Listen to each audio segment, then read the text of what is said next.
4 mankalaza ny faharoapolo taonany ny sampana lela kristianina eto amintsika. Izany hoe zany ao anatin'ny fahataondrana tanteraka ny sampana SLK eto amintsika. Miaraba ny sampana SLK manokana amin'izany faharoapolo taona zany, miaraba koa ny fiangonana Andriamanontolo izay tonga marobe manome voninahitra izao fotoana izao. Ny olateny ny fidiny sampalela kristianina anio dia ny hoe mba ho lehilahy mitafy ny fahazavan'i Jesosy Kristy eo anivon'ny fiarahamonina. Mba ho lehilahy mitafy ny fahazavan'i Jesosy Kristy eo anivon'ny fiarahamonina. Ho an'izay rehetra mahalala Andriamanitra sady voaantso ho masina, ampitomboana ho anareo mandrakarivany ny fahasoavana sy ny fiadahana avy amin'ilay Jesosy Kristy alohan'ny fiangonana sady tompony izao fivoriana amin'ny masina izao. Amin'ny anarany Ray sy ny Zanaka ary ny fanahy masina. Fidiran'Andriamanitra dia iarahantsika mamaky ny Salamy fa 150 andininy voalohany sy fahaefatra arahan'ny hira fidirana tsy mipetraka ny fiangonana raha tsy vita le vavaka fionana sy fidirana. Mihira firam-baovao ho an'i Jehova, miroa ho an'i Jehova ny tany rehetra, mira ho an'i Jehova misaora ny anarany, lazao isan'andro ny famonjena mahafaly, ambarao amin'ny jinitsilisa ny voninahiny ary amin'ny fireneny rehetra ny fagagana ataony. Fa elabe Jehova ka mendrika direny indrindra sady matahotra fa ambony Andriamanitra rehetra. Amen. Amen.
Andriamanitro, indreto ny fiangonanao, manandratra zany tononkirambavaka zany, ho fisaorana sy fidirananao satria mahatsapa ny alehibeny ny fitiavanao. Misaotra Tompo ny iainana an'ity fiangonana ty, sampana valo izay velona sy mijoro. Raha tsy teny afa-tsy ny sampana ila kristianina izay mankalaza ny 20 taonany amin'ity andro anio ty. Andriamanitro, ataonao amin'ny anaranao masina izao fivoriana izao, ka mba tongava ny fivoanay Tompo, hankasitraka sy hanome voninahitra izao fotoana izao, satria mihoatra lavitra ny rona telo izay tafavory eto. Ary fenoany ianitry ny fahasoavanao Tompo izay fotoana izao, ka nivozana hery fa amin'ny alalan'ny teninao, mba ho entinay mamakivaky izao herinandro vaovao izay nomenao anay izao. Hitam-pandohana dia mahatsaro manokana ny namanay izay tsy afaka mamono izao fivoriana izao, fantatrao ny antony, satria tsisy miafana aminao ny fiainanay tsirairay avy. Fahasoavanao dia ampy mizara Tompo, ataovy tsy diso anjara amin'izay raisinay eto Tompo, izay tsy afaka manatrika izao fotoana izao. Tompo, ny dera, ny laza, ny voninahitra, dia efanao zany hatramin'ny taloka ho mandrakizay. Dia mbola ampifaliana Tompo no anoloranainao zany koa amin'ity andro anio ty. Misaotra ny amin'ny fotoana, misaotra ny amin'ny namoronanay teto Tompo, satria fahasoavana sady zany. Amin'ny aran-tsotsoska ty zanakao no entinay manandratra izao vavaka izao. Amen. Aoka hipetraka ny fiangonana.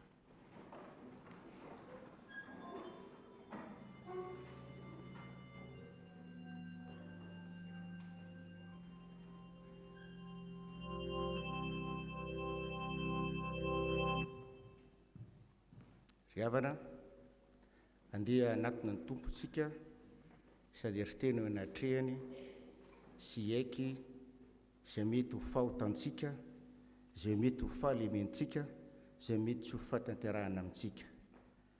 Dia ny hira olombelona ho Tompo no entintsika manatona ny Tompo amin'izao fotoana izao.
tsapanay loatra ny asa vidiny rano zanakao izay ho fanadiovana anay sy ho famonjena anay.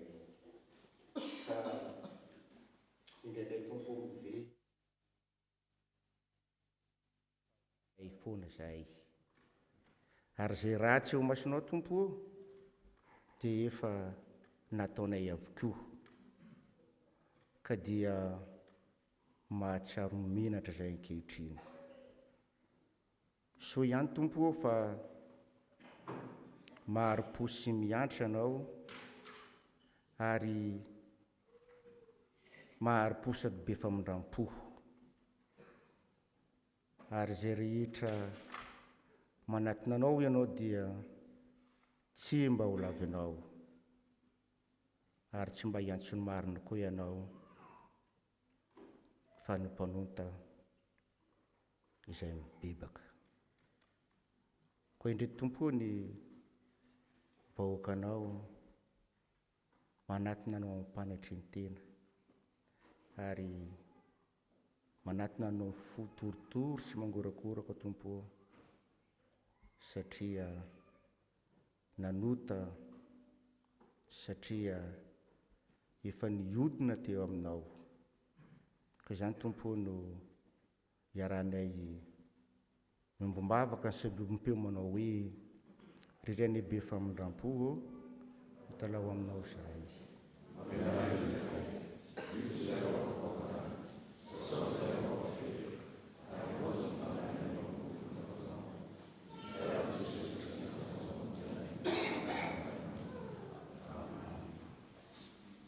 Ravana matsika zay mibebaka sy namoraka ny fahatansika teo amin'ny tompo dia mitsangana andray ny teny fampanantanana omenantsika amin'ity androany ity.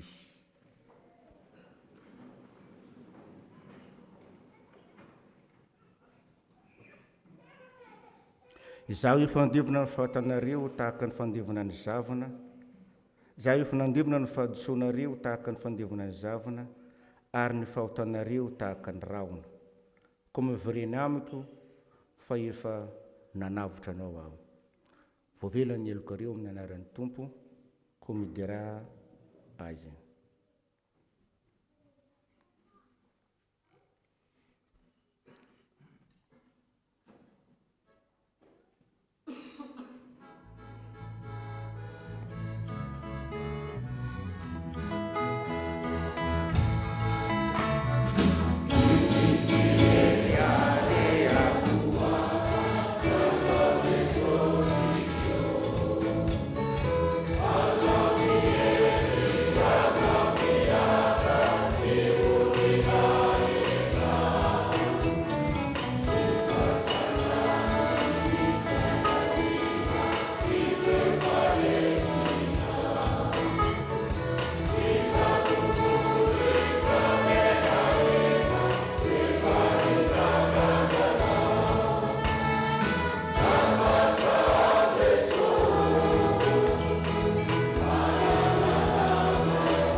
riavana manao izay nirehare manina ny tompo teo a dia mba ianao indray niafatra ny sitrapony ho antsika amin'ity andron'io ty araka ny Jakoba toko voalohany andininy faharoambiroapolo ka hatramin'ny fahatelo ambiroapolo manao hoe vahoaka ho mpankatony teny ianareo fa aza ampihainy fotsiny ihany ka mamitaka ny teny ianareo fa raha misy mpankatony teny fa raha misy mpihainy teny nefa tsy mpankatoa dia toy ny olona mizaha ny tariny eo amin'ny fitaratra izy.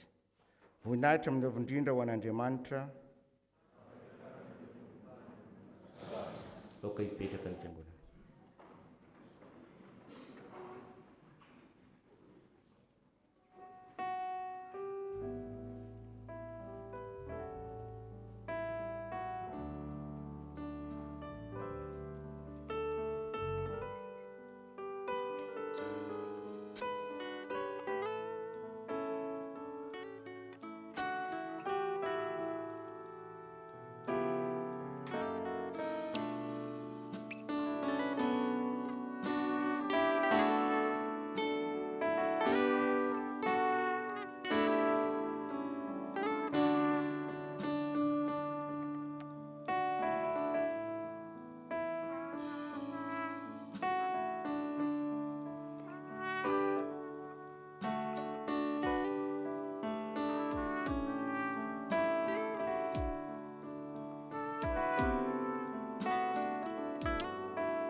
Mialohan'izany dia ny 10 minitra ho an'ny ankizy izay anaovantsika ny hira 270 dia mangataka tanora sy ankizy mba hitsangana ary miakatra aty koa ny mpandray anjara 270 Rijeo Suzuki Befitia mangataka ny ankizy mba hitsangana sy ny tanora.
Pour ce moment que tu nous donnes pour apprendre ta parole, que ton Esprit Saint puisse œuvrer en nous afin que nous soyons concentrés pour ce moment et que nous nous souvenons des messages que tu veux nous faire passer.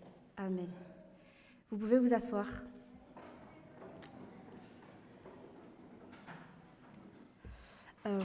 Bonjour les enfants et les jeunes. Aujourd'hui, nous allons parler d'une chose très importante, alors écoutez bien et restez sages. Parce que c'est quelque chose que Jésus, à la croix, c'est Jésus qui nous demande de le faire. Alors, ce que Jésus nous demande aujourd'hui, c'est d'être une lumière dans le monde. Dans le monde, c'est-à-dire à la maison, à l'école, quand on est avec nos amis et même à l'église aussi, il faut être des lumières. En fait, comme Jésus dit dans Matthieu chapitre 5, verset 16, que votre lumière luise devant les hommes afin qu'ils voient vos œuvres et qu'ils glorifient votre Père qui est dans les cieux. Alors, imaginons une lampe allumée dans la nuit. Une lumière qui éclaire quand il fait très sombre. Jésus, en fait, veut que chacun de nous porte cette lumière dans notre cœur et que cette lumière, c'est la lumière de Jésus, manifestée par son amour et sa joie. Alors, comment briller de cette lumière? En fait, Jésus nous demande de le faire à travers nos bonnes œuvres, parce que ces bonnes actions, ils montrent que nous aimons Jésus, mais aussi que nous aimons les autres comme Jésus lui-même, il nous aime. Alors, on peut briller en fait de cette lumière par des petites actions et des gestes vraiment simples. Par exemple, dire bonjour avec le sourire à tout le monde ou avec nos amis qui sont tristes, mais aussi partager son goûter à la récréation. Ça aussi, c'est quelque chose de simple pour montrer l'amour de Jésus. On peut aussi dire la vérité, même si c'est difficile.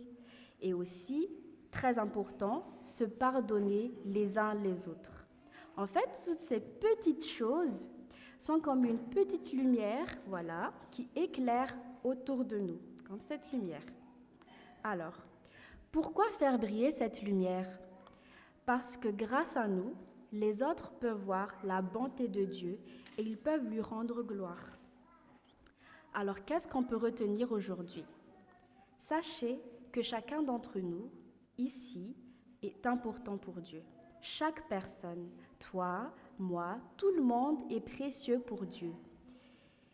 Et ce qu'il veut, c'est que toi, moi, nous tous, on brille de sa lumière avec les personnes autour de nous, toutes les personnes qu'on croise chaque jour. Et chaque geste d'amour que tu fais illumine et éclaire ceux qui t'entourent. Alors demande à Jésus de t'aider et à être cette lumière qui montre son amour aujourd'hui et qui peut changer des vies. Prions. Seigneur, merci pour ta lumière qui éclaire nos cœurs. Aide-nous à garder cette lumière chaque jour pour que nos paroles, nos actes montrent ton amour. Donne-nous la force d'aimer, de pardonner et de servir. Fais-nous briller pour toi, partout où nous soyons. Amen. À Dieu seul soit la gloire. Amen.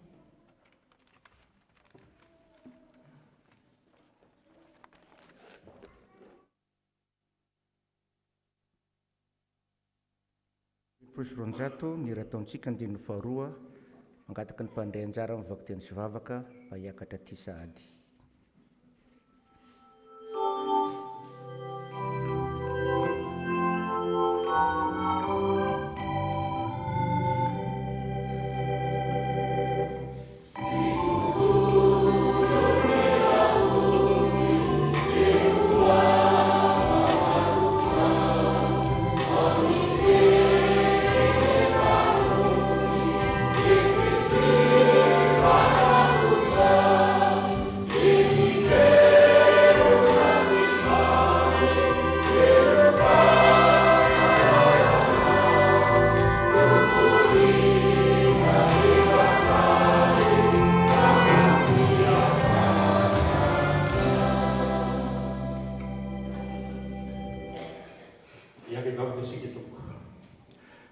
Be famindrapo tonga eo amin'ny fotoana andenisanay ny teninao izahay. Sokafy tompony molotray hanambara tsara izay zavatra tianao ambara ary hafahanay mandray ny lesona rehetrarehetra sy ny hafatra ao anatin'ny teninao masina ho anao rehetra ny voninahitra. Amen.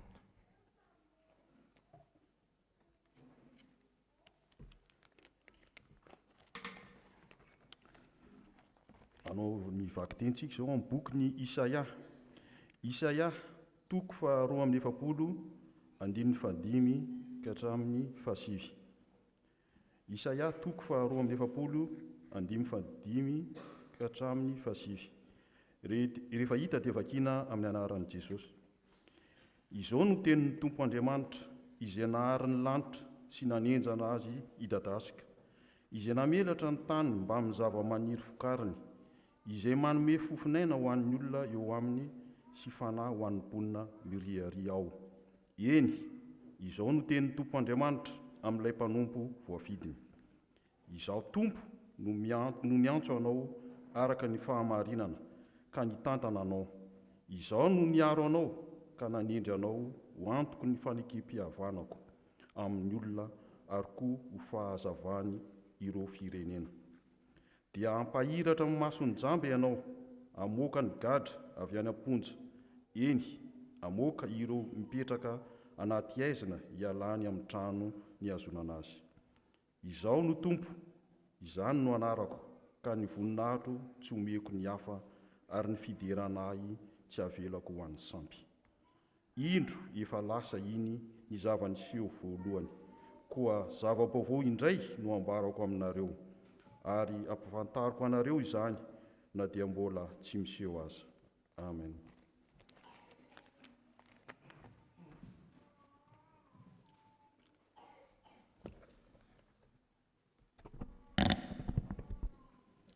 Sao dia ho toy isika amin'ny Filipianina faharoa, toko faharoa, andininy faharoa ambin'ny folo ka hatramin'ny fahaenina ambin'ny folo. Filipianina toko faharoa, andininy faharoa ambin'ny folo ka hatramin'ny fahaenina ambin'ny folo. Rehefa hita dia vakiana amin'ny anaran'ny Tompo. Koa amin'izany ry havako malalako, efa nanaika mandrakariva ianareo fony ao teo aminareo, fa vao maika tokony hanaika bebe kokoa ianareo ankehitriny amin'izao tsy maha-eo ahy izao. Miasa mitahotra sy ovitra ahatomombana ny famonjena anareo, satria miasa ao anatinareo hatrany Andriamanitra ahatonga anareo hikasa sy ahatanteraka izay mifanaraka amin'ny safidipony. Amin'izay rehetra atao dia aza asiana fimononana na fisalasalana mba ho tsy manatsiny sady tsy misy fitaka ianareo, dia ho zanak'Andriamanitra tsy misy kilema eo afovoan'ny olomeloka sady maditra. Eo afovoan'ireo olona ireo dia tokony hamirapiratra toy ny kintana eny anabakabaka ianareo, ka hanolotra azy ireo ny teny manome fiainana. Raha izany no ataonareo dia anankirerehana momba anareo ao amin'ny fiainana manakizay. Amen.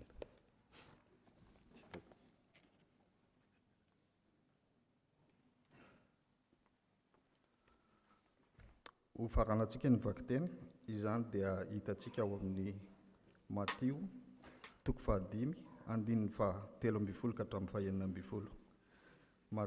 Matio toko fahadimy, andininy fahatelo ambin'ny folo ka hatramin'ny fahaenina ambin'ny folo. Sangana ny fiangonana.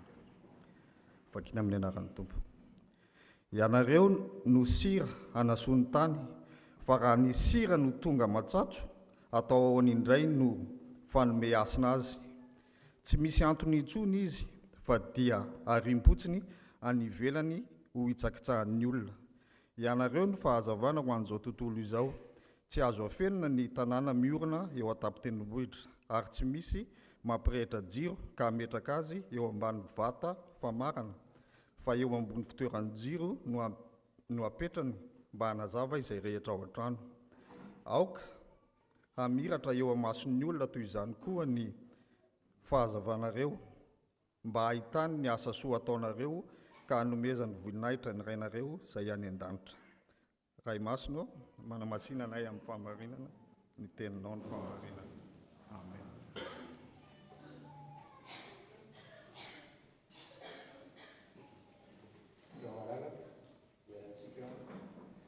Miredina ny fanekam-pinoana apostolika manao hoe Amen.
lehilahy mitafy ny fahazavany Jesosy Kristy eo anivon'ny fiarahamonina. Izany ny faniriana ho an'ny lehilahy rehetra eto amin'ny fiangonana. Ho an'ny lehilahy rehetra izay natson'ny Tompo ho isan'ny olombonjena. Ho an'ny lehilahy rehetra izay irahiny ho eto amin'izao tontolo izao eo amin'ny fiarahamonina mba ampiseho ny fahazavany. Ny fanahy mason'Andriamanitra ny hitaridalana antsika azahoantsika manatanteraka izany. Amen. Mipetraka isika. Mba ho lehilahy mitafy ny fahazavany Jesosy Kristy eo anivon'ny fiarahamonina. Raha nijery anareo SLK androany dia tena fitafy re zao. Ary dia mitafy tsara ianareo, mate anaja. Ary zany tokoa. Ary aoka tsy ho eto amin'ny fiangonana na amin'izao 20 taona zao ihany no anana fitafy mate hanaja, mate idera, ary indrindra mate anandratra ny fahatsarana ianareo, fa eo anivon'ny fiarahamonina indrindra koa, izay aleanareo manompoka rahariva, mitohy rampitso, rafaka pitso sy ny hafa rehetra. Ry havana, ny fiarahamonina tatsinanana sy ny fiarahamonina tandrefana tranainy dia mandray ny lehilahy na mihevitra ny lehilahy ho ambony noho ny vehivavy. Satria amin'ireo dia ny herim-batana sy ny herin-tsaina no miantoka fahefana, na ny fahaiza-manao zany, na ny fahendrena zany, na ny fiariana amin'ny ankapobeny. Ka dia noverin'ny fiarahamonina tandrefana fahiny sy ny fiarahamonina tatsinanana mandraka ankehitriny fa ny lahy dia ambony noho ny vavy. Ary zany ny andraisany koa, ary indraindray andraisan'ny kristianina ilay tenin'ny soratra masina hoe ny lahy ny lohan'ny vavy. Saingy tsy zany ao amin'ny Baiboly. Ao amin'ny Baiboly dia ambarany mazava fa ny lahy no nohariana talohan'ny vavy, ary ny lahy ny loham-pianakaviana sy lohan'ny vavy. Saingy na dia mitovy amin'ny fomba fijery eo amin'ny fiarahamonina na tatsinanana mandraka ankehitriny na tandrefana tranainy azy zany misy fahasamihafana. Satria tsy araka ny fandraisan'ny olombelona amin'ny fomba fisainana maha olona no hevitra zany. Fa Jesosy Kristy mihitsy, ilay zanakalahy tokan'Andriamanitra, tonga olona tety amintsika nanomeny tena refin'ny olona. Zany hoe ny saina, ny vatana, ny fanahy ary ny fo.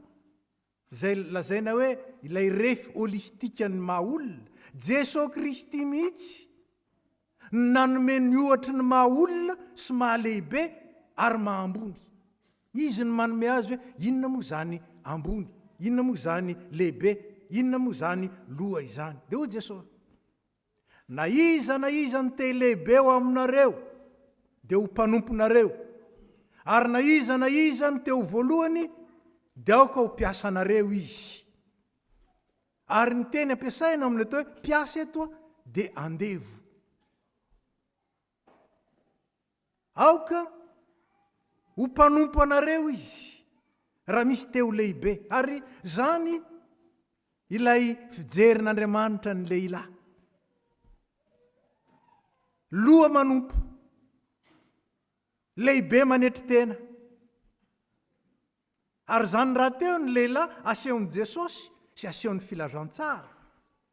Fa izy Jesosy mihitsy no mampiseho ilay ohatra tokony arahana raha nanasa ny tongotry ny mpianatra izy araka ny hitantsika ao amin'ny Jaona 7:12. Dia hoy izy hoe karaha izao izay tompo sy mpampianatra aza no nanasa ny tongotrareo, mainka fa ianareo dia tokony hanao zany koa. Fianarana no nomeko anareo mba hanaovanareo arak'izay nataoko taminareo. Lazaiko aminareo marina dia marina tokoa. Ny andevo tsy lehibe noho ny tompony, na ny hiraka noho ny maniraka azy. Raha fantatrareo zany dia sambatra ianareo raha manao izany. Chers amis, nombreux sont les hommes qui n'ont pas encore goûté du bonheur céleste, du bonheur offert par le Seigneur. Relisez Matthieu chapitre 5 et vous verrez les conditions de ces bonheurs. Mais peu, même de chrétiens, ont goûté à ce bonheur-là et se contentent du bonheur humain éphémère, source de débats, des fois de disputes et même de désordre entre les hommes et les femmes. Lorsque le Seigneur, par la bouche ou la plume du prophète Ésaïe, parle de la lumière du Christ, il dit « Je t'ai appelé pour faire de toi la lumière des nations. » On l'a lu tout à l'heure. Je t'ai appelé pour briller devant les nations. Et comment Jésus fait briller la lumière céleste, comme il l'a dit,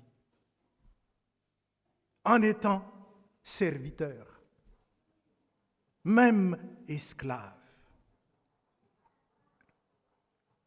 Si on veut dire autrement ce que nous rappelle Ésaïe 42, il a dit à propos de Jésus, « Je vais faire de toi le réconciliateur entre les hommes et les femmes, afin qu'ils ne se disputent plus de qui est le plus important, qui est le plus grand, qui est le plus utile, qui est la tête de qui, mais qu'ils se servent les uns les autres avec amour, avec humilité, avec un cœur pur. » Ainsi, les puissants utilisent leur puissance, mais non pour écraser ou pour dominer les faibles, mais pour les aider à le relever. Et les plus grands utilisent leur grandeur pour aider les petits. Le film d'hier nous a donné l'illustration dans l'attitude de Joshua et de son entreprise Moore Fitness dans la mission et dans la distribution des repas pour les nécessiteux. Voilà ce directeur, le président d'une grande entreprise, qui était là à servir les autres. Araka izany lehilahy mitafy an'i Kristy, tsy olona ambany akory. Fa napetrak'Andriamanitra ho lohan'ny fianakaviana, ho lohan'ny vehivavy, saingy araka ny modelin'i Kristy. Fa tsy ilay lehibe mpanjakazaka, tsy ilay ambony manindriny ambany, fa ilay manompo sy manetry tena manoloana ny hafa. Manao ny hafa mihoatra noho ny tena, mivelona amin'ny tena fitiavana, mitondra soa fa tsy mitaky soa, manazava fa tsy mitady hazavana any amin'ny sasany.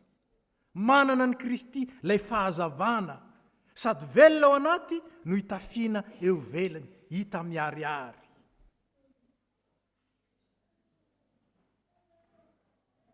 Io Kristy io ry havana dia tonga mba hamonjy antsika. Hamonjy antsika amin'ny fahalemena rehetra amin'ny karazany. Ary manome herim-panavy eny ambony sy mampamirapiratra ny fahazavana. Eo amin'ny fomba fisainantsika, eo amin'ny fomba fiasantsika, eo amin'ny fomba fitenitsika, eo amin'ny fitondran-tenantsika. Ary izany no nampatsirovon'i Paoly, novonjena ianareo mba hampiseho ny fahatsaran'ilay namonjy ianareo. Dia lazainy ny mpanoratra ny Hebreo hoe ampisehoanareo ny hatsaran'ilay niantso anareo avy tamin'ny maizina ho amin'ny fahazavana mahagaga. Ka dia miasa mitahotra sy ovitra mba ho tanteraka eo amin'ny fiainanareo ilay antony namonjena anareo. Fa Andriamanitra hoy izy, Paoly ihany ny teny izany eto, fa Andriamanitra no miasa ao anatinareo na ny fikasana na ny fanaovana ahatanteraka ny sitrapony. Roapolo taona ny SLK. Ny hevitra izany ange roapolo taona ny asan'ny tompo tao aminareo e. Andeha aza lazaina hoe roapolo taona ny asan'ny tompo tao am-ponareo isan'andro isan'andro. mahafinaritra no mijery anareo zao amin'ilay kata tsara. Fa manahoana kosa ny fijeriny zao tontolo zao anareo any amin'ny toeram-piasana any, any amin'ny fiarahamonina any, any amin'ny toeram-pianarana any. Manahoana kosa ho hitan'izao tontolo izao ve ilay kata tsara anareo de Kristy, izay te hamiratra sy te hazava eo amin'ny fiainanareo. Ny lehilahy, araka ny lazaiko teo, tahaka ny vehivavy ihany, dia novonjena tamin'ny ataontsika hoe lay maha olona mandavo, mba hitafy kosa lay maha olona izay misandratra ao amin'ny Jesosy Kristy ka mahatonga antsika hanahaka azy. Dia novonjena tamin'inona tsika? Novonjena tamin'ny avinavim-po. Andriamanitra manko manohitra ny miavinavina. Novonjena amin'izany tsika mba hampamirapiratan'ilay fahazavany Kristy kosa. Izany hoe ny fomban'i Kristy, ny fiasan'i Kristy, ny fisainan'i Kristy. Ilay na dia nanana ny endrik'Andriamanitra aza, tsy nataony fikirana ny fitoviana amin'Andriamanitra, fa ny foanany ny tenany. Noho n'inona? Satria tiantsika. Satria tiany isika. Ary zany ny fanontaniana petrany tamin'i Petera. Ory Petera, ianao le mpisehoseho io, tena tia mihoatra noho ireto va ianao? Zany ny fanontaniana petrany tamin'i Petera. Ary apetraka amintsika koa zany. Amin'ity anio ty, tena tiany tompo ve isika? Fa ny fitiavan'ny tompo no nahatonga azy hietry, hanompo antsika, ary hamonjy antsika sy hanafaka antsika amin'izay mety mampifanohitra antsika amin'Andriamanitra. Là, c'est le cas à 20 ans. Joyeux anniversaire. Si nous avons bien suivi le film d'hier, The Forge, le garçon qui s'appelle Isaïe, Isaïa Ouchik, na Isaïe am catholique, Isaïe avait 19 ans au début du film. Il avait 19 ans. Et à 19 ans, c'était un garçon paumé qui n'a aucune idée de son avenir, ni de l'homme qu'il sera plus tard, ou de l'homme qu'il veut devenir, paumé, et qui marchait au gré des impulsions ou de la manière des jeunes de son époque, qui ne pensent qu'à jouer, qui ne pensent qu'à perdre leur temps, qui abîment leur santé en ne dormant pas la nuit mais en jouant. Mais une fois qu'il a rencontré Joshua, et ce n'est pas un nom choisi au hasard, parce que Joshua, c'est le nom de Josué dans l'Ancien Testament, en hébreu et en grec. Yeshua, Jésus, qui veut dire Dieu sauve. Voilà que Dieu a envoyé Joshua pour rencontrer Isaïe. Et cet homme a fait de ce jeune homme un disciple du Christ. Il a été dit dans le film, beaucoup de chrétiens sont des suiveurs. Et des fois même des suiveurs des personnes, même des suiveurs du pasteur, mais pas des suiveurs du Christ. Il a dit, tu es un disciple. Et le fait d'être disciple a un prix. Et l'attitude d'Isaïe, pour être vraiment un disciple du Christ, le montre lorsqu'il a prié en pleurant, en criant dans sa chambre pour pardonner son père. Oui, un disciple est discipliné Et la question qu'on se pose, 20 ans après, est-ce que vous êtes discipliné? Est-ce que vous venez quand on a besoin de vous? Pour les moments de prière, pour apprendre la parole de Dieu, pour témoigner de la bonté du Seigneur. Est-ce que vous êtes là tout le temps ou seulement quand il y a des activités? Et vous savez, fidèle aussi, ça s'appelle aussi la fidélité, oui. Donc, être fidèle, c'est être toujours là. Et être toujours là, pas seulement pour l'Église, pas seulement pour la SLK, mais comme a dit le texte que vous avez choisi pour aujourd'hui, être utile et toujours là quand on a besoin de vous. Dans la famille, au travail, à l'école, dans la société. Oui, c'est ça, revêtir la lumière du Christ. Vous allez enlever vos nœuds, n'est-ce pas, votre chemise, vous changez en t-shirt ou sweatshirt s'il fait froid, etc. Et vous allez au travail. Mais le Christ sera votre habit. Et les autres, quand ils vous regardent, ah, ton t-shirt est joli. Mais le Christ que tu revêts est vraiment bon. On voit bien l'amour qui l'anime et qui est en toi. C'est ça le sens. Alors, dans le film, on a vu la transformation d'Isaïe. À 20 ans, on voit un homme mature, responsable, disciple du Christ, c'est-à-dire discipliné, et qui a montré l'exemple quand l'entreprise traversait un mauvais moment. Qu'est-ce qu'il a fait? Il s'est donné lui-même. Après 8 heures de travail, il a accepté de travailler encore 16 heures en plus. Et c'est ça, le Christ. Parce qu'il a abandonné son bien-être là-bas. Et il s'est dévêtu de tout pour revêtir la bonté divine.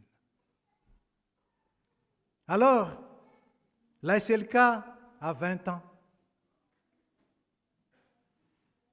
Est-ce que la SLK à 20 ans est comme Isaïe, mature, responsable, discipliné, et qui fait briller en lui, et surtout dans chaque membre, la lumière du Christ, dans le monde du travail, dans la société, afin que la société puisse voir, oui, il est bon celui qui habite en vous. Vous êtes bien habillés parce que le Christ est votre habit. Sika lehilahy kristianina koa, sika rehetra tsy naselika ihany. Dia antson'ny tompo mba ho fanasina sy fahazavana. Tsy atao am-piangonana ihany. Ny atao am-piangonana adiny ray sasany ihany isan-kerinandro e. Tsy amin'izay ihany tsika no antson'ny tompo mba ho fanasina sy fahazavana. Fa isan'andro, 24 heures sur 24, any an-tokatrano, eo amin'ny fiarahamonina, any am-pianarana, any am-piasana, ho fanasina, anasira. Fa indraindray manao trandraka tany mena, tsy izay ilay izy. Rehefa eto aloha dia ohatrany masimasina be mipetraka tsara mihitsy. Ary manaona kosa sika rehefa any ka ino fa ny olon'izao tontolo izao tsy valam-pandry. Dia tsy valam-pandry koa. Manaradriny rano ny fiteny malagasy. Tsy ry havana. Tsy zany ene. Ka dia naiza alehantsika. Dia aoka tsy ny matsatso ny fitiavan-kely. Aoka tsy ny matsatso ny fiainana ara-nofo. Tsy zany no asiontsika. Fa mba ho vavolombelon'i Kristy tokoa isika, manana fahazavam-po, fahazavan-tsaina, mitondro zany eo amin'ny fiarahamonina izay nametrahan'Andriamanitra antsika. Any amin'ny fiarahamonina sy toeram-piasana any no andrahan'ny tompo antsika ary anomezany antsika baiko mandehana any amin'izao tontolo izao nareo, mitoriany filazantsara amin'ny olombelona rehetra. Zany ny fanontaniana mipetraka. Filazantsara ve ny asehontsika rehefa any amin'ny toeram-piasana any na any amin'ny fiarahamonina any? Filazantsara sa sanatr'izany filazan-dratsy, satria miaraka amintsika koa mitory filazan-dratsy. Vavolombelona mitondra fahazavana isika. Raha eto am-piangonana na any amin'ny toerana misy hafa misy antsika any. Ka engane ka tsy eto masimasina be fa nivelany matsatso. Fa mba ho lehilahy mitafy an'i Kristy marina, maneho ny fahazavan'i Kristy, ka araka ny lazaiko anareo teo, ny SLK no forge ny FP Matolozy. Zay vavolombelona anazava ny olona rehetra ny amin'ny toetrany Kristy, ny amin'ny fitiavan'Andriamanitra, ary ny amin'ny fahatsaran'ilay niantso antsika avy amin'ny maizina ho amin'ny fahazavany mahagaga. Ho zany ny SLK. Raha andigana indray ny 20 taona ho avy, hahatratra ny 40 taona, dia ny taonan'ny fahamatorana, ny taonan'ny fahalebiazana. Raiso ny fitahiana.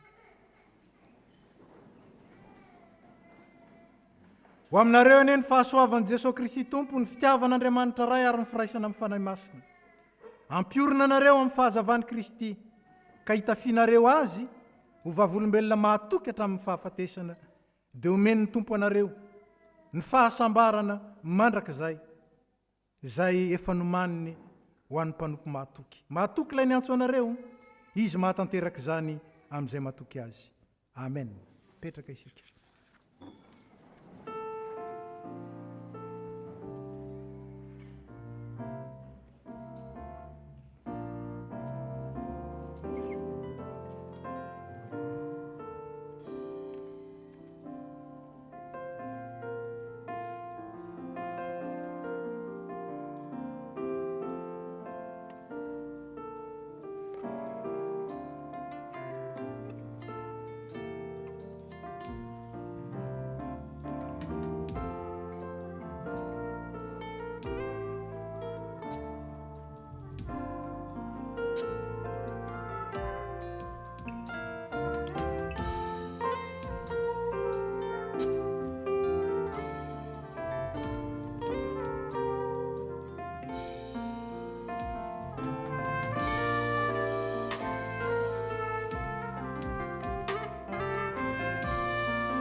Dia mbola faly miarabantsika anaran'i Jesosy Kristy izay alohan'ny fiangonana sy tompony asa.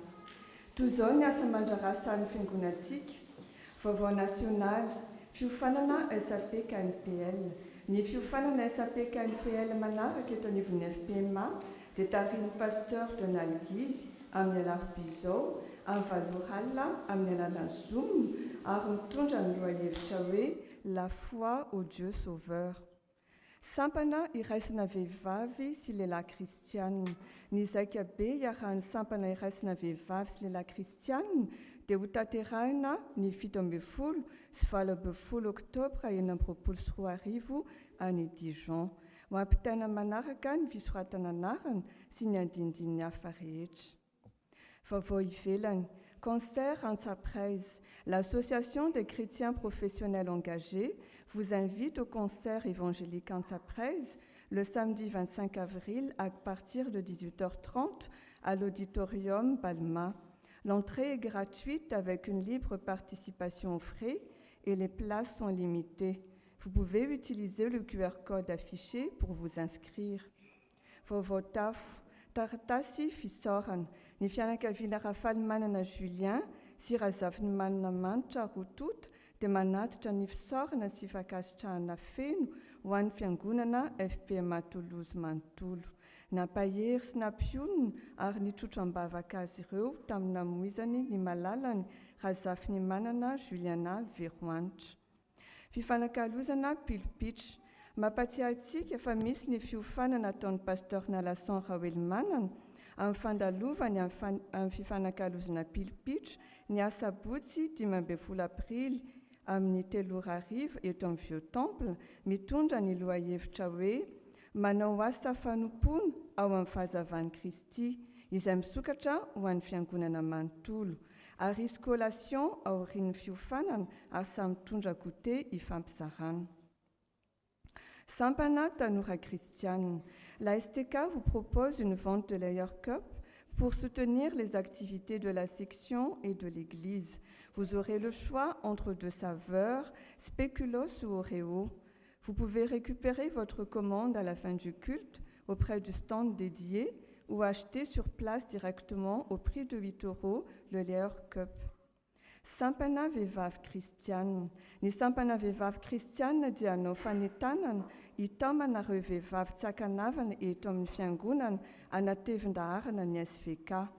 Koa manome fotoana ny vehivavy rehetra ny asabotsy 12 Mey ho avy izao, koa fandroden'izao ary ny fotoana. Vaovao samihafa. Misy fangatahana manokana ity fa nisy elo na parapluie loko mainty ny famadika tamin'ny alahady lasa farany teo ka mba mangataka ny tompony ho an'izay olona voakasika izany mba hifandray amin'ny dekona. Fivorimbe ny mpandray. Mampatsiahy ny mpandray ny fanasan'ny tompo fa izy fankatoavana sy fanendrena avy amin'ny birao fohy be, ny mpitandrina nomena Ramarson andimby an'ny pasteur Élisée Andriamiandra eto amin'ny FPMA Toulouse ny alahady 9 aprily ho avy izao. Reçu fiscal. Mampandray antsika ihany koa fa efa eo am-pikarakarana ny reçu fiscal ny tompon'andraikitra ary ho alefa amintsika tsy ho ela izany. Comite Zopil fa 4 taona. Ny stand KJ40 isan-kalahady dia azontsika jerena ahafahantsika makandinidiny bebe kokoa mikasika ny lisitry ny tsangam-bato rehetra, fiara, saxophone, voyage, boky, rakitsary sy ny fomba natanterahana izany. Hitantsika io koa ny lien cagnotte sy ny QR code ahafahana manome izay fohitsika. Tournée Europe 2026 Tarka Niako. Le groupe malgache évangélique Niako se produira à Toulouse le vendredi 8 mai à 18h au Vieux Temple pour évangéliser et partager la culture de Madagascar à travers musique, chant et danse. Un spectacle coloré et chaleureux à découvrir. Les places sont limitées. Vous pouvez utiliser le QR code affiché pour vous inscrire et l'entrée est libre et notre participation aux frais sera sous forme d'offrande gracieuse. Il y aura également une buvette à l'entracte pour se restaurer. Tsy misy ny étude biblique mandritry ny fialan-tsasatra fa misy kosa ny permanence toy ny mahazatra ataon'ny mpitandrina ny talata amin'ny 10 maraina ka hatramin'ny 4 tolakandro ary ny alakamisy amin'ny 10 maraina ka hatramin'ny 12 atoandro ao amin'ny biraon'ny fiangonana. Ny tompon'anjara amin'ny fanadiovana ny trano anio dia ny SVK sy ny SLK. Toy izao ary ny diarintsika manaraka. Alahady 9 aprily, fivorim-be ny mpandray ary fanompo-pivavahana fidirana tokana ato amin'ny Vieux Temple amin'ny 10 sasany. Alahady 3 Mey, fanompo-pivavahana any amin'ny Temple du Salin amin'ny 3 sasany ariva ary fankalazana ny sataona ny sampana zavana maneno. voninahitra ho an'Andriamanitra irery ihany.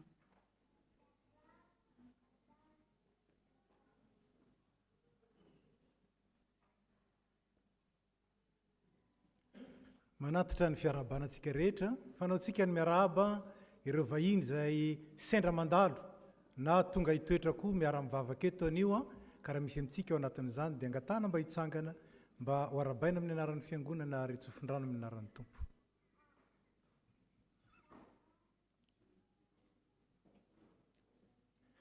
Dia faly izay mandray anareo, miarahaba anareo tonga soa eto amin'ny FP Matolozy.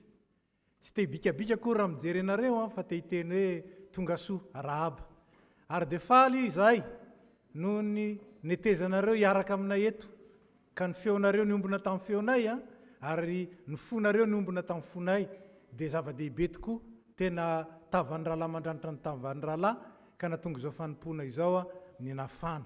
Ka dia misaotra indrindra dia mitsodrano anareo izahay ny tompon'ny fahasoavana izay nitantana anareo mbola hitantana anareo any amin'izay alehanareo rehetra ary indrindra mpirotsaka ny fahasoavany ny fifaliany ary indrindra ny fitahiny mananambiampy ka arovany amin'ny ratsy doly ratsy rehetra ianareo ary indrindra iny notantaniny namakaiza namakaiza dia tsarovy fa na oviana ianareo no mandalo eto misy toerana ho anareo eto amin'ny FP Matolozy dia misaotra indrindra tompoko mahazo mipetraka nareo.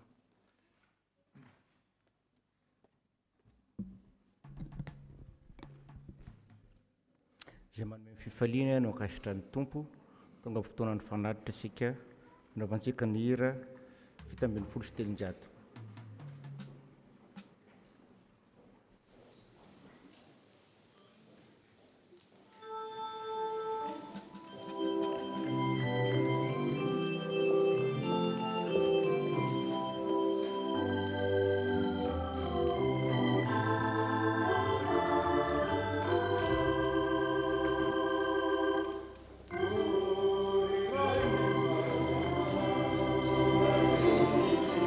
Thank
Petraka ny fiangonana.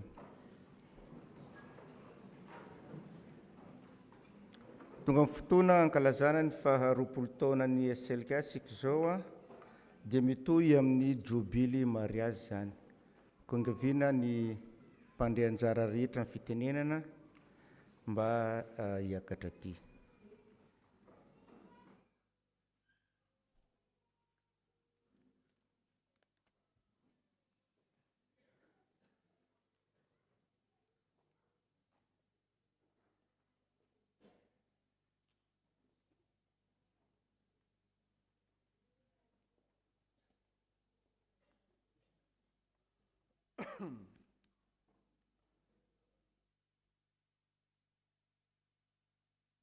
Fa izahay tsy maintsy misaotra an'Andriamanitra mandrakariva no ianareo ry rahalahy malalan'ny tompo, satria Andriamanitra efa nifidy anareo hatramin'ny voalohany azo famonjena amin'ny alalan'ny fanamasinana ny fanahy sy ny finoana ny marina.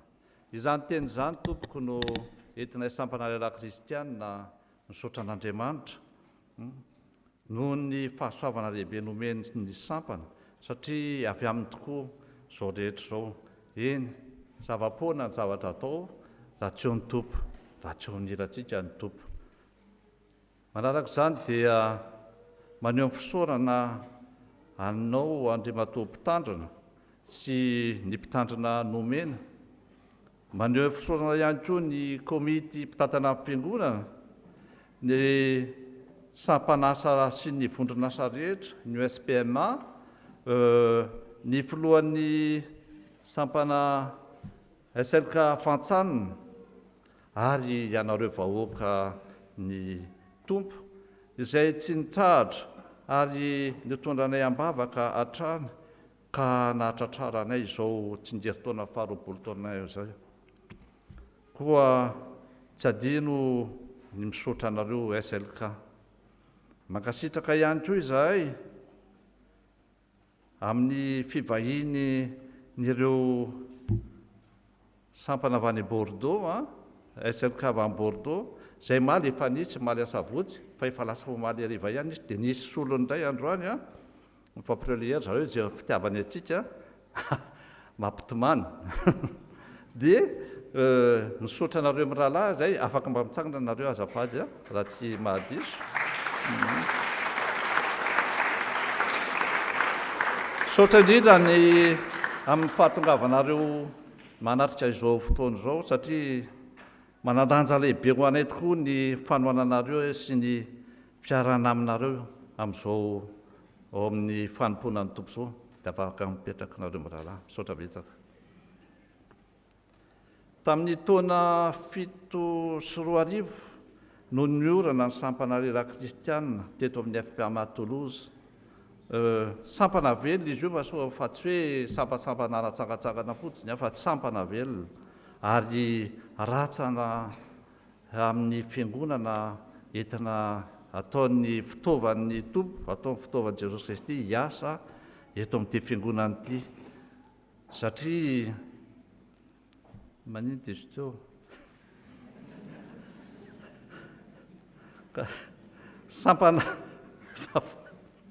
sampana tsy nitombo isa fotsiny, fa indrindra nitombo tamin'ny finoana, ny fahalalana ny tenin'Andriamanitra ary tamin'ny asa fanompoana. Ny fankalazana ny faharoapolo taona ny SLK dia natomboka omaly ary mbola hitohy androany amin'ny fikarakarana ny toy ny isa-taona ny jobily mariage ho an'ireo fanamasinana fanambadinana tratra ny 5, 10, 15 etsetra. Dia manaraka izany te hitodika manokana ny mpitandrina pasteur Élisée izay sampana lelahy kristianina amin'izao fanamarinana ny jobily faha-efapolo taona nitandremanao anay, nitandremanao azafady izao, sy ny fandehananao ihany koa andeha hisotro ronono. Misaotra an'Andriamanitra izay noho ny fanananay anao izay nitaiza ny sinampitombo anay ara-panahy fitahina lehibe ho anay SLK ho anay ny niara nanompo anao koa ny tompany sy tantana anao sy ny vadinao ary ny ankonanareo. Misaotra pasteur, misaotra. Farany te hitodika amin'ny lehilahy rehetrarehetra izay manao pataloha. Fa manao antsoavo amin'ny lehilahy rehetra koa izahay SLK fa raha tokony ho izy tsy ireo fotsiny izay fa ireo lehilahy be da be ireo tsy tsisy comment on dit ça tsisy limite d'âge afaka tonga misokatra amin'ny fiangonana tsy manidy varavarana SLK dia tsy manidy varavarana fa tongava satria sehatra ahafahantsika miorina tsara amin'ny fanatanterahana ny baikon'ny tompo ka mba ho sampana amohy be tsika fa oka ny ampipontsika an-dehilahy ajanona ariana mihitsy andao sokafo mifo andaotsika kiaraka hanompo efa narotsaka tompo amintsika ny fanahany dia ndao aza misalasala ajanono ihany ny ampipo antsika lehilahy fa tsika mantsy malaza manana ampipo ratsy zay koa ho fanentanana sy fampahaizana antsika amin'izany dia raisinay SLK ny teny ao amin'ny Filipianina 2:7 manao hoe satria miasa ao anatinareo hatrany Andriamanitra tonga anareo hikasa sy hanatanteraka izay mifanaraka amin'ny safidipona dia ny farany verina amin'ny sampana lehilahy tsika membre za moa amin'ny mafoloa dia mpanatateraka amin'ny baikonareo mpanatateraka amin'ny baikon'ny tompontsika kanefa tsy maintsy mamiteny kosa zany aho hoe raha tsy eo nareo koa dia tsisy dikany aloha dia tsorona zany fa dia misaotra ny tompo zany fa tena misy fankatiavany tsika misy tena hoe fandroany ity zao fantelon'ny taona n'ity zao eto vao tena mahatsiafa hoe miorina ao aminay any tena hoe fianarana ny tenin'Andriamanitra sy ny fanompona dia zay no izy fa dia voninahitra ho an'Andriamanitra iray ihany. Saotra tompoko.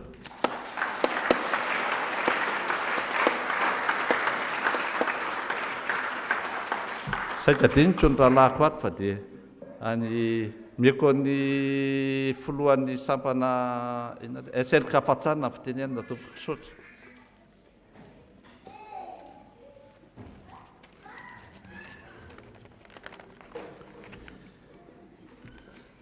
Dia misaotra nanomeny teny Andriamatoa Filoha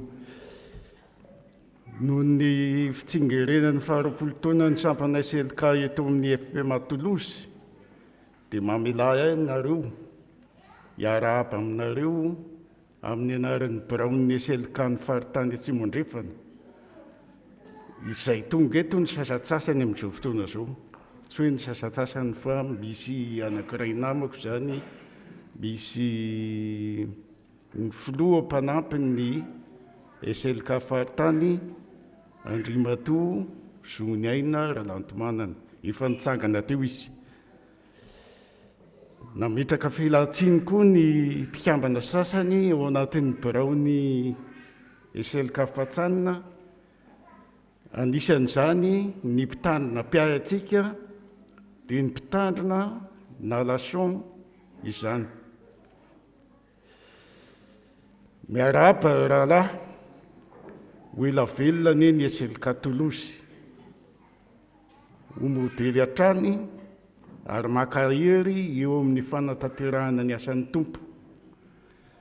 Mitombo tokoa ianareo SLK eto Tolosy raha tsy ilaza fa tsy ny isan'ny mpikambana sy ny hamaroan'ny mpitarika ny fandimby ny tantana ny sampana izay nasehonareo teto omaly tamin'ny vidéo.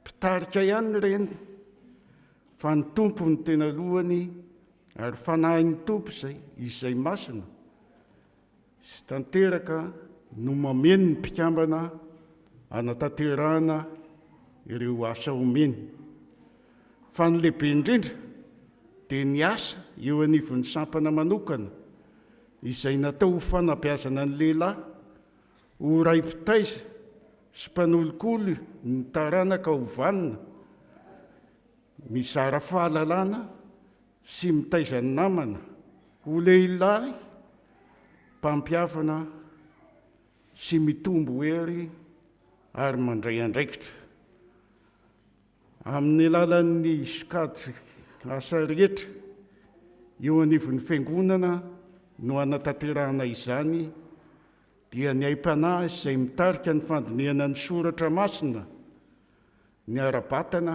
ny fahasalamana ary tsy adiny koa ny fanatanjahantena izay ampirisihana antsika lehilahy. Ny asan'ny sampana no hanehoana ny mahafilazantsara velona sy mahery azy eo am-pamaranana dia mampirisika antsika hatrany ry lehilahy fa hoy ny soratra masina hoe be ny vokatra fa ny mpiasa ny vitsy koa amin'izany mangataka amin'ny tompony vokatra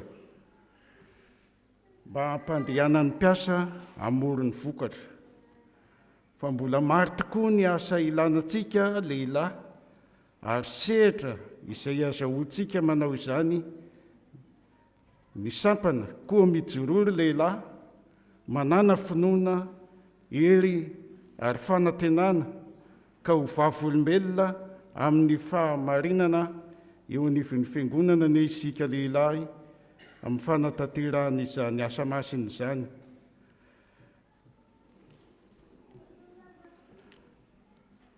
Fa be hery ny lehilahy endry, eny mitombo hery ny olona manam-pahalalana izay hitantsika amin'ny oabolana. Ho an'Andriamanitra irery ny voninahitra.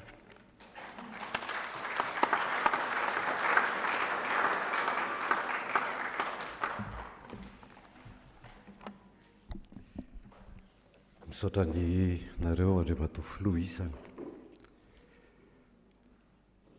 Ny tenako mijoro eto dia filoha mpanampy ny sampana lehilahy kristianina eo anivon'ny nasionaly. Noho ny antony maro samihafa dia tsy eto no filohanay amin'izao fotoana ka dia misoloterana azy ny tenako. Faly miaraba ny SLK Toulouse nahatratra izao faharoapolo taona ny maha SLK anareo izao ary faly dia faly tokoa ny tenanay satria ianareo izao no tena ohatra aminay lehilahy kristianina indrindra eto anivon'ity la Frantsa iainantsika ity.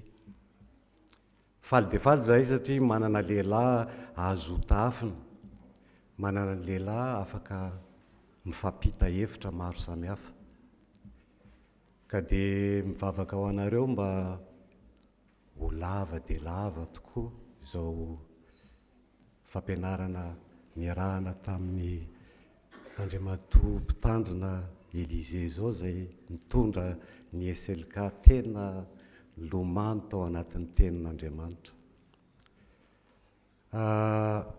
Sitraponay dia sitraponay tokoa ny hoe ho tonga teto daholo ny SLK eraka amin'ny faritany kanefa moa noho ny antony maro samihafa dia samy manana ny andraikiny avokoa ireo SLK ireo ka dia mangataka aminareo kosa nefa izahay mba hivavaka ho an'izy ireo tsirairay avy ary indrindrindrindra mba hivavaka ho an'ny tafo rehetrarehetra izay misy amin'izao fotoana mba ho hisy SLK daholy. Ianareo ny fitaratra dia mino aho fa ho tonga any amin'ny tsirairay avy izany ary hanabeany ataoko hoe ny zavatra fanidiny tsirairay avy dia miaraka amin'ny Kristy. Misaotra anareo rehetrarehetra izay tonga eto koa izahay satria tena manaiky anareo izahay, manaiky fa iray tokoa izany ny fiangonana. Tsy vitan'ny SLK rery ihany fa ny mpiara-mivavaka rehetra dia manohana an'ilay SLK daholo, na ny fitsikitsikinareo nahita ny SLK niditra, na ny fitsikitsikinareo ny enony SLK teto zany dia hitanay fa manampy an'ny SLK tokoa ny mpiara-mivavaka rehetra. Ny afatra farany men'ny flo zay ho ampitaiko aminareo dia misy teny anankiray izay nindraminay le izy a, teny kely foy de foy satria ny SLK tsy dia hoe mendrika daholo akory na za miresaka aminareo zao ary, fa dia misy teny iray ampitaina aminareo dia ny hoe ore SLK isany mba hainio nge mahafinaritra le izy. Mahereza amin'izao herinao zao fa ampy anao ny fahasoavako, fa ny heriko dia tanterahana amin'ny fahalemenao. Zany teny zany a mahatonga azy hoe mahafinaritra dia tsy ny herintsika lehilahy akory no entintsika araka le film omaly zay hitantsika rehetrarehetra, fa ny herin'ny Tompo. Amen.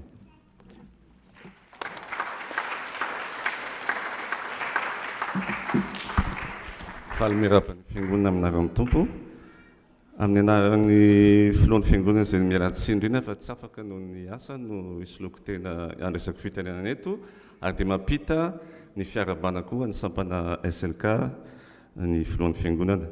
Ary ny fiangonana manontolo koa dia faly miarabanareo natratra izao fotoana lehibe izao, izao taonjobily 20 taona izao izay nijoroan'ny sampana nandritra ny taona azo lazaina hoe matotra ny 20 taona izy ny mpitandrina teo a, 20 taona ny ainana, ny asa, ny aran'entana ary indrindra ny aran'ny Tompo tamin'ny finoana sy ny firaisan-kina.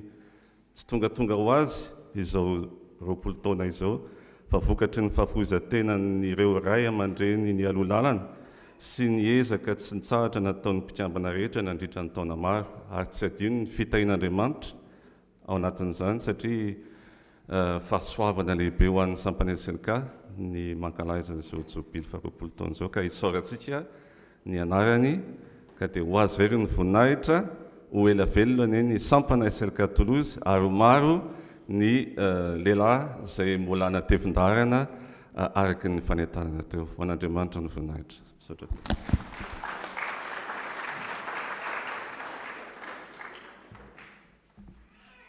Ny anjarako dia ny tondram-bavaka ny sampana hivavaka isika. Isaoranay ankalazainay asandratray avo ny anaranao, ry Jesosy Kristy lohan'ny fiangonana sady mpanefa ny fiainany. Misaotra noho ny tantananao ty sampana ity nandritra izay 20 taona izay rehefa nekenao ny fiorenany. Misaotra tamin'ny fitaizana rehetra, misaotra tamin'ny faharetana, misaotra noho ny famindram-po, misaotra noho ny fitantanana, ary misaotra satria Andriamanitry ny fanavaozana ianao, Andriamanitry ny fibeazana ianao, Andriamanitry ny fahatanterahana ianao, ary Andriamanitra tompony fotoana ianao. Ka dia izany koa no itotronayam-bavaka ny sampana mba mihoatra lavitra noho izay 20 taona laso izay no hitondranao azy ary androtsahanao ny fahasoavanao eo aminy, azo ny mahavokatra be ary indrindraindrindra ho mahatoky eo amin'ny fijoroana vavolombelon'ny fahatsaranao. Araka ny loha hevitra izay nifidin'izy ireo dia aoka ampitafianao ny zanakao ny tsirairay avy amin'ireo lehilahy eto amin'ny tafo, ka izay mbola nivelany androso anatevin-darana ny efa ao anatiny, ary izay efa ao anatiny ataonao ho fiasana mahatoky, ka ampiseho tokoa ny fahazavanao amin'ny fietsiny, amin'ny teniny, amin'ny asany ary amin'ny fitondran-tenany. Dia mahatoky izay fa ianao ilay mahay manao mihoatra noho ny zavatra rehetra, ety mihoatra lavitra noho izay angatanay na izay eritreretinay azy, araka ny hery izay miasa atao anatinay. Ianao no hatanteraka ity sampana ity, ahatonga azo fanasina sy fahazavana, ka ankalazaina eo aminy ny voninahitra ao, ary ianao ao aminy sy ny asany kosa. Dia aminaratsoan'i Jesosy Kristy, lohan'ny fiangonana sady lohan'ny lehilahy rehetra. Amen.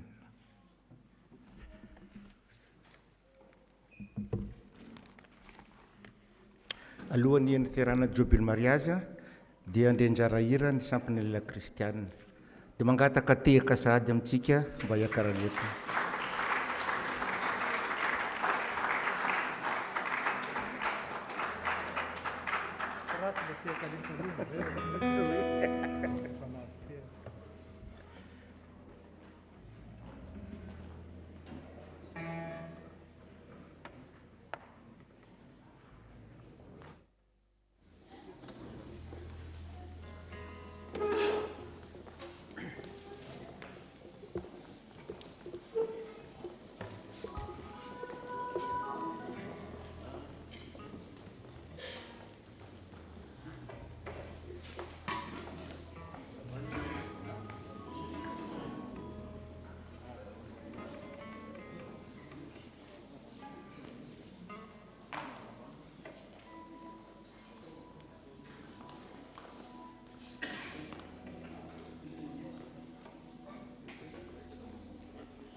tahaka ny fanaon'ny sampana lehilahy kristianina isa-taona dia miarahaba manokana ireo tokantrano naharitra 5, 10, 5, 20, 30, 5,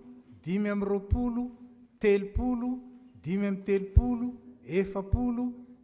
7, 10, 5, ary 90 ataoko fa tsy mihoatra an'izay isika ka dia ireo zay nysoratra anarana mialatsiny amin'izay tsy nysoratra anarana fa ireo zay nysoratra anarana kosa dia zava-dehibe ary mbola hoentsika mbavaka izy ireo rehefa aveo fa isika fiangonana dia miara-mifaly amin'izy ireo ary miara-misaotra an'Andriamanitra satria fitahiny nafahan'ireo tokantrano ireo naharitra na dia teo aza ny zavatra tsy maintsy lalovana.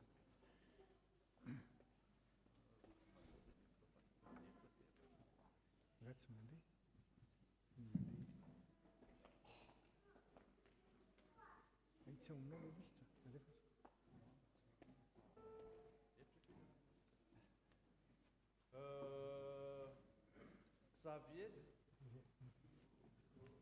oui. Xavier sy Asfara raha tsy mandrefy, tsy manjesy, azafady.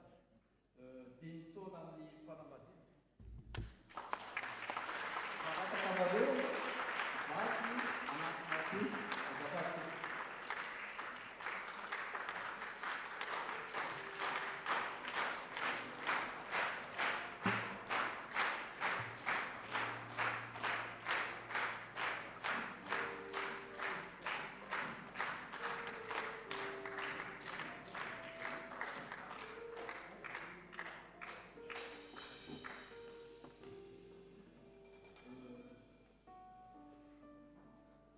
Nzaka sy Aurélie Rasoukaibe, 10 taona fanambadiana.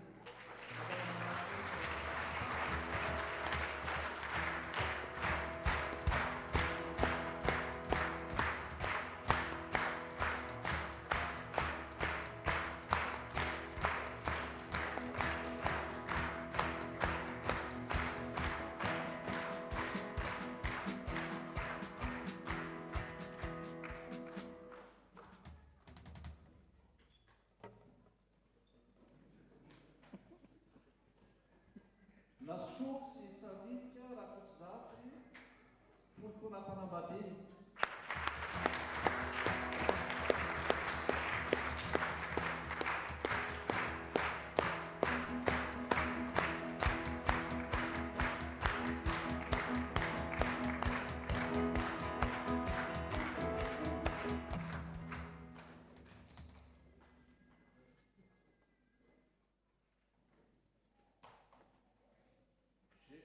Gérard sy Adniana Andriampity.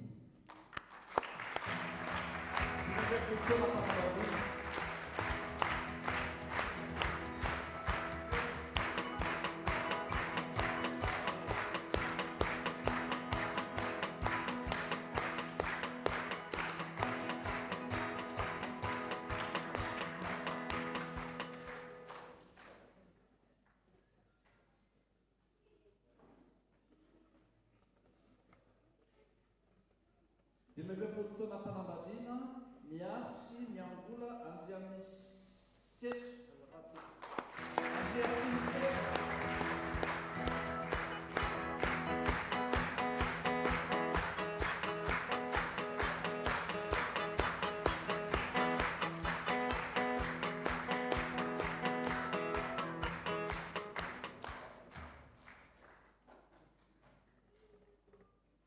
Dimy 20 taona fanambadiana, Rovadiana sy Claudia Rakotoniaina.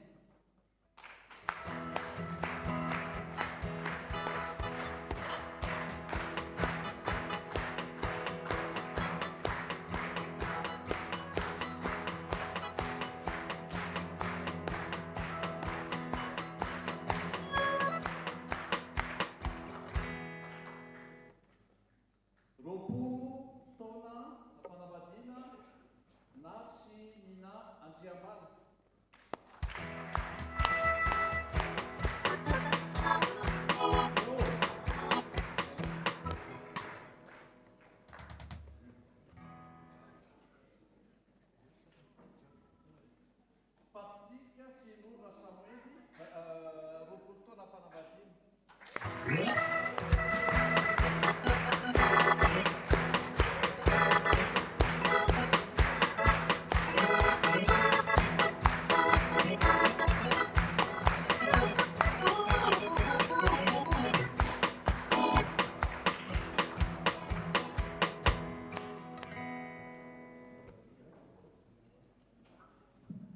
telopolo taona mpanambadiana soloko sy Sylvie Rajobelona.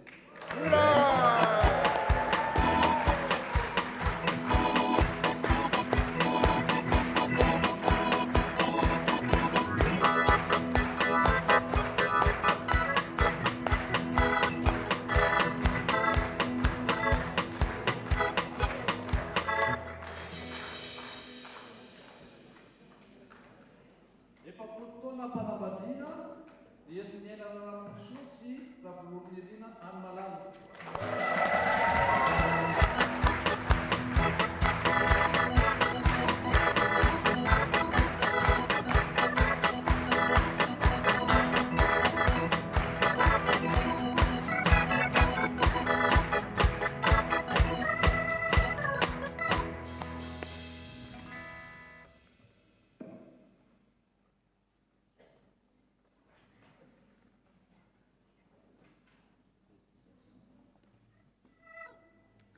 Dia efapolo taona mpanambadiana ny Vasilalasoa Ravinsoa.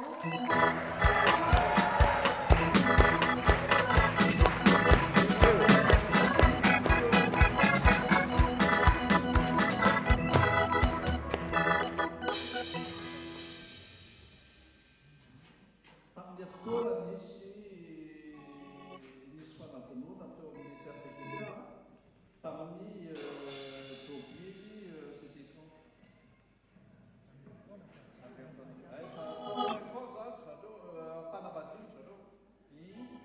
c'était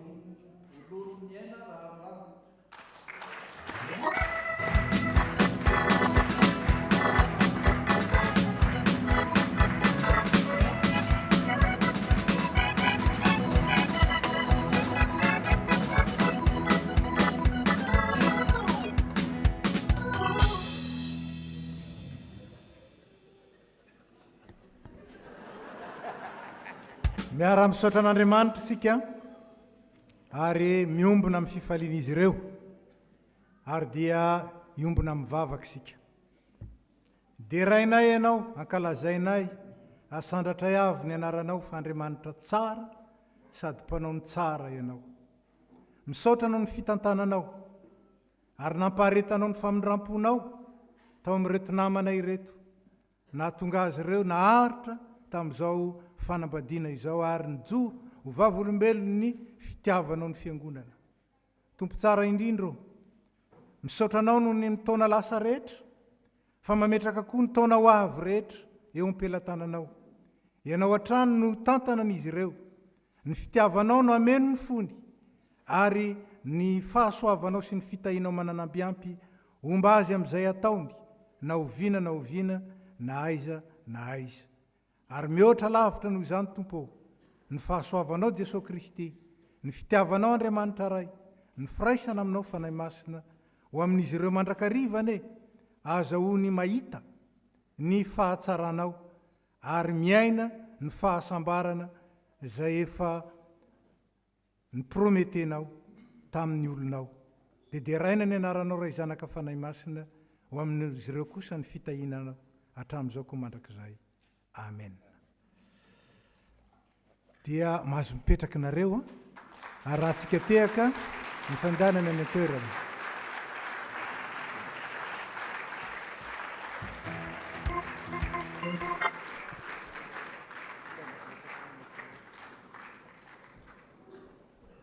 Mangataka sady zay tompony anjara mivavaka fisaoma sy fangatana mba hiakatra aty.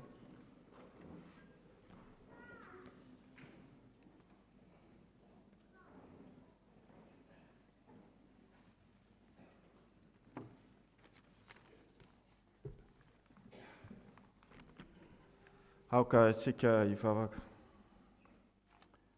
Misaotra anao ry Tompo Andriamanitra io fa tanteraka soamatsara ny fampom-pivavahana androany izay nankalazana ny faharoapolo taona ny sampana lehilahy kristianina, mba ho vato velona hatrany anie izany sampana izany amin'ny ho avy. Misaotra anao izay tamin'ny fitahiana sy ny fahasoavana narotsaka ao tamin'ireo mpivady natao jobily vao teo. Mivavaka koa izay ho an'ireo iroso amin'izany fanambadiana izany. Mivavaka aminao izay ho an'ny FP Mamanontolo, ary singanina manokana amin'izany ny fikasana nanana mpitandrina matianina amin'ny tafo rehetra amin'ny alalan'ny V3M. Afaka aminao koa izay ho an'ny FP Mantoloza, ianao no hanome hery fa hazotoana ny tompon'andraikitra rehetra sy ny mpiara-mivavaka. Ianao anie no hanampy anay amin'ny asa rehetra izay miandry. Tafiditra amin'izany ny hetsika iarahan'ny SVK, SLK ary ny tily. Afaka aminao koa izay tompo amin'ny fikarakarana ny komity fa 7 taona nitandrema mpitandrina Andriamiandry Élysée izay andeha hisotro ronono. Ianao no andamina sy andrindra ny asa rehetra, apetraka eo ambanin'ny fitahianao sy ny fiadananao ny fiainany sy ny fianakaviana. Mivavaka koa izay ho an'ny mpitandrina Ramarson Nomena izay satria izy no nirainao handimby any mpitandrina Élysée tantana ny ondry eto Toulouse. Ianao no hanome herim-panahy, herin-tsaina, herim-batana azy amin'ny asa misiona rehetra izay nankinina taminy. Mbola mivavaka foana izay amin'ny vinatrano fiangonana mba handeha amin'ny finoana izay tompo fa tsy handeha amin'ny fahitana, dia efa misotranao sahady amin'ny ezaka efa vita. Mivavaka izay mba hazoto ny rehetra hifandrimbona hiara-dia sy hifanampy arak'izay fanomezam-pahasoavana nomenao ny tsirairay avy. Ianao tompo no mahalala ny fotoana sy ny fomba anatratrarina izany tanjona izany, ary ianao no mahalala izay olona irainao hanampy anay eto amin'ny FP Mantoloza amin'izany fikasana tsara izany. Afaka aminao koa izay mba hanana hanikoanina sy trano hialofana tsara ny olona rehetra, indrindra ireo mahantra sy malahelo, mba hanana faharetana koa sy fahasitranana izay tsy sarama, ary mba hanana fitsaharana izay miady saina sy sahirana. Afaka aminao koa izay ho an'ireo voanamoy malala mba hazo fampiononana feno avy aminao sy fampaherezana feno. Afaka aminao izay ho an'ny tany miady, toa mitady anjaka ny tsirariny ary mitady hitatra ny ady. Ianao no laza hoe ny hevitsy fihevitrareo ary ny lalako tsy lalanareo, koa izay sitraka ao tanteran'Andriamanitra fa ianao no mahefa ny zavatra rehetra. Raha tianao handalo fitsapana izahay dia tsy maninona raha izany no hitanao fa mahasoa anay. Ny fanarahana anao ny zava-dehibe satria ianao no efa nandresin'izao tontolo izao. Afaka aminao koa izay ho an'ny tandrazanay Madagasikara, mahazaka amin'ny fiadananao satria tafiditra amin'ny tena kizo amin'izao fotoana izao. Ianao mahalala izay mety sahaza azy araka ny fitiavanao sy ny famindraponao. Afaka aminao koa izay ho an'ity firenena mandray anay ity, la Frantsa, mba ianao no hanome fahendrena ho an'ny mpitondra sy ny vahoaka. Mivavaka aminao izay mba hampiroborobo ny asa fitoriana manerana ny tany, mba hitombon'ny fitiavana sy ny finoana ary ny fanantenana. Singanina manokana ny fitantanana mambavaka ny fampisehoana ataon'ny tarika Antsaprice. Petraka am-pelantananao koa ny fikarakarana ny fandraisana ny tarika Ako. Mivavaka ho an'ireo izay nandray fahasoavana izahay mba hisaotra sy hizara izany amin'ny hafa. Amin'ny anaranao Jesosy Kristy Tompo, nanaovanay izany mivavaka izany, dia farana anay amin'ny mivavaka tsara indrindra izay nampianarinao izany manao hoe: Ranay hoy izany an-danitra, ho amatsina anie ny anaranao, ho tonga anie ny fanjakanao, atao anie ny sitraponao, ety an-tany tahaka ny any an-danitra. Meo anay anio izay hanana sahaza anay, mamela ny elokay, tahaka ny namelanay izay meloka taminay. Aza mitondra anay amin'ny fakapanahy, fa manafahanay amin'ilay ratsy, hanao ny fanjakana sy ny hery, ary ny voninahitra mandrakizay. Amen.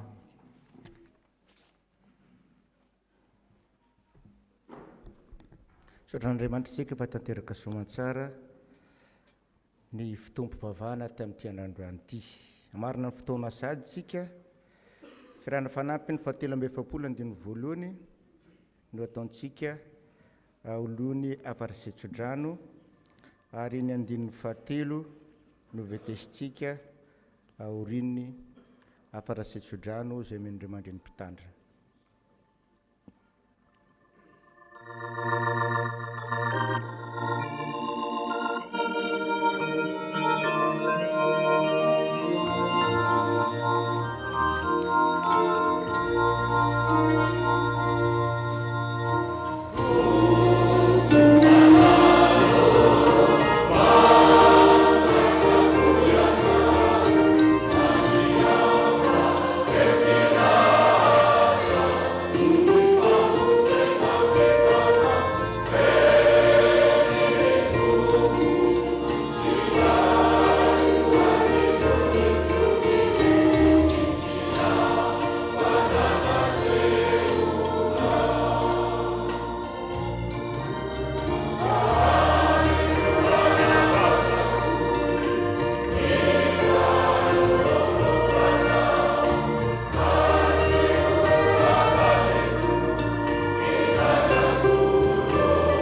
maiziny ianareo fa iny fa mazava ao amin'ny tompo kosa kehitriny komandehana tahaka ny zanaky ny mazava mamantatra izay akasitrahan'ny tompo dia raisy ny tsodranotononona amin'ny anaran'ny tompontsika fiadanana ne ho anareo ary fitiavana mba amin'ny finoana avy amin'Andriamanitra raisy Jesosy Kristy tompontsika ny fahasoavana ne ho an'izay rehetra tiany Jesosy Kristy tompontsika amin'ny fitiavana tsy mety levona.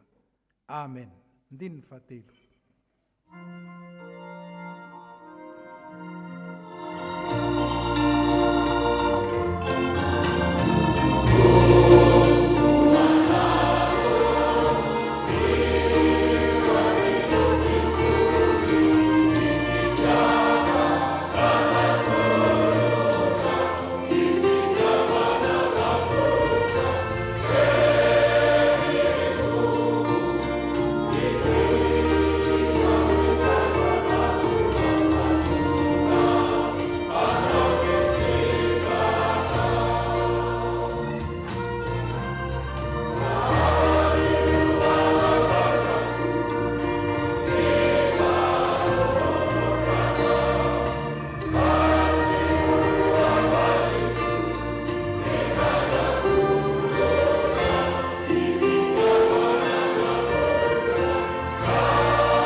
Amen.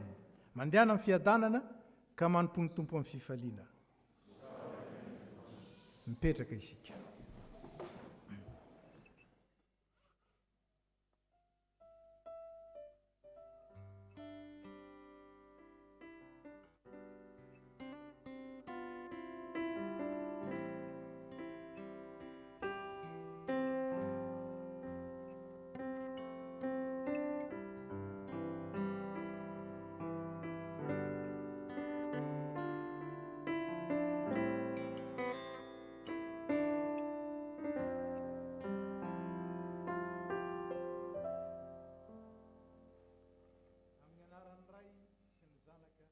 Fanahy masina.